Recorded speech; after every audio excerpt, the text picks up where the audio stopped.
खुलुमबाय आंनि मुलुगनां बड' निउस चेनेल साफ्रोमबो नायगिरि बिथांमोननिसिम गोजोन फुंबिलिनि बयनिसिमबो गाहाम हामलायनाय जासिहरनाय जाबाय। आसा खालामो नोंथांमोनहा गासै मोजाङै दं। बे समाव आं नोंथांमोननि सिगाङाव फुंबिलिनि मोननैसो खौरां लाना फैलायबाय।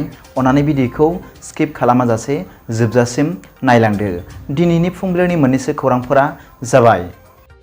गिबि रादाबाव दं। थांनाय रबिबाराव गलाघाट जिल्लायाव सासे लाइमोन सेंग्राया बिलोआव दुगैनाय समाव गबनानै जिउ गोमादों होनना खौरां मोन्दों। मिथिनो मोननाय बादिब्ला जिउ गोमानाय सुबुंनि मुंखौ बखाघाटनि सिनु कर्मकार होनना मिथिनो मोन्दों। खौरां मोननानै SDRF हान्जानि मददजों गोथै देहाखौ गोबाव समनि उनाव बोखांनो हादों होनना मिथिनो मोन्दों। नैथि रादाबाव दं। आसामाव दैज्लां बोथोरनि समाव गोबां अखा हानाया थाद'रोङै बारानिफ्राय बारासिन हागासिनो।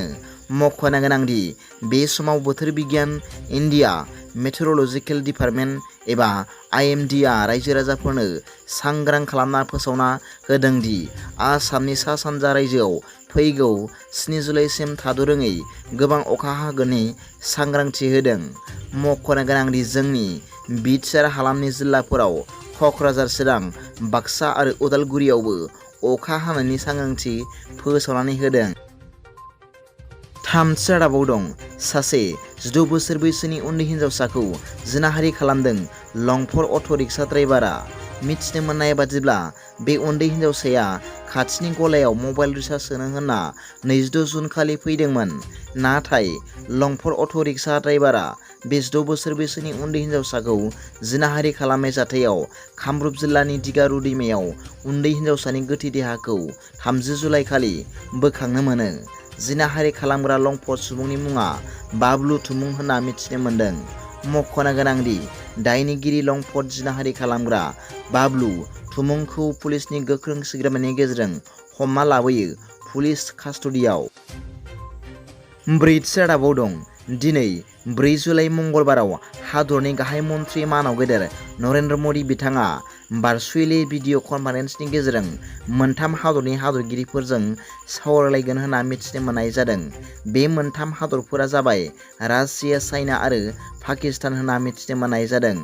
बे सावरायनायनि थांखिया डिजिटेल सिस्टेमखौ गोख्रै जौगाहोनाय आरो रांखान्थि मदद होलायनाय होनना मिथिनो मोन्दों। खौरां मोननाय बादिब्ला हादरनि गाहाय मन्त्रि मानाव गेदेर नरेन्द्र मदि बिथाङा बे भार्चुएलि सावरायनायखौ बेलासिनि 12:30 बाजिनिफ्राय 2:45 सिम खालामगोन होनना मिथिनो मोननाय जादों। मिथिनो मोननाय बादिब्ला बे सावरायनायखौ Shanghai cooperation organisation council of head of स्टेट्सनि मुङाव खालामनाय जादों होनना मिथिनो मोननाय जादों। बाथि रादाबाव दं। कार्बि आंलंनि बर'फोरनो ST हिल्सनि मोनथाय होआब्ला ABSUआ गोख्रों सोमावसारगोन। बे बाथ्राखौ मैया मोनसे गोनांथार सावरायमेलाव ABSUनि गाहाय नेहाथारि मानाव गेदेर फणीन्द्र बसुमतारिया खौरांगिरिफोरनि सिगाङाव फोरमायदों होनना मिथिनो मोननाय जादों। बिथाङा फोरमायनाय बादिब्ला सरकारा खोथा होनाय बायदि कार्बि आंलंनि बर'फोरनो ST हिल्सनि मोनथाय होआब्ला ABSUआ आसाम नाङै सरकारनि बेरेखायै गोख्रों सोमावसारगोन होनना फोरमायदों। दिनैनि फुंबिलिनि मोननैसो खौरांफोरा दा बेखिनिल'मोन। भिडिअखौ मोजां मोनदोंब्ला आंनि बे मुलुगनां बड' निउस चेनेलखौ अन्नानै साबस्क्राइब खालाम आरो बेल आइकनआवबो थुनानै ला, जाहाथे आं गोदान निउस आपडेट लानानै फैब्ला नोंथांनियाव सिगांग्रो नटिफिकेसन सौहैयो। दा बेलासिनि रादाबाव नोंथांमोनखौ आंनि बे चेनेलाव गासैखौबो बरायहरनाय जाबाय। गोजोन्थों। एसेनोसै। जै बर' हारिनि जै।